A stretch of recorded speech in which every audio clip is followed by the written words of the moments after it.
კონგრესის 22-ვე სესია ძალიან დატვირთული იყო თავისი პროგრამით და სასიხარულოა ის, რომ ახალი პრეზიდენტი ბატონი ფრეკონი არის ძალიან აქტიური და ძალიან კონტაქტური ადამიანი, რომელიც ყველა საკითხს ეხმაურება პირადად და სწავლობს ყველა საკითხს და იღურება ყველაფერში ძალიან ღრმად. გარდა ამისა, ჩვენთვის მნიშვნელოვანი იყო იმით, რომ აქ განიხილებოდა ძალიან ფართოდ უკრაინის საკითხები, მათ შორის ყველაზე მნიშვნელოვანი იყო თვითონ სესიაზე გამოვიდა უკრაინის სახელმწიფოს დეცენტრალიზაციის საკითხი, ვინაიდან ეს არის დღესდღეობით უმნიშვნელოვანესი საკითხი პოლიტიკური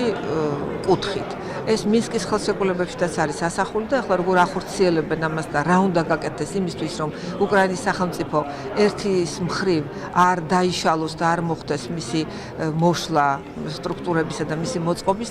და კონსტიტუციის შესაბამისი იყოს და მეორეს მხრივ მოხდეს ისეთი დეცენტრალიზაცია, რომელიც გაითვალისწინებს ყველა რეგიონის და მათ შორის კონფლიქტური რეგიონების აღმოსავლეთ და სამხრეთ უკრაინის პრობლემებს, სწორედ ამაზე იყო საუბარი. თითქმის მთლიანად ყველა დელეგაციები იყო ჩართული, მინდა გითხრათ, რომ მთელი ევროპა დაინტერესებული არის უკრაინის საკითხით და ყველა რჩევა, რომელიც იქნა მიცემული, ალბათ მათ გამოადგებათ ნებისმიერ შემთხვევაში. უკრაინა მიდის გაძლიერების გზით, უკრაინა არ ერიდება რეფორმებს და ომის პირობებში იგი დგას ისეთი რეფორმების გზაზე და მათ შორის დეცენტრალიზაციის გზაზე, რომელიც აუცილებლად გახდის მას ევროპის ერთ-ერთ უძლიერეს და წარმატებულ ქვეყანად.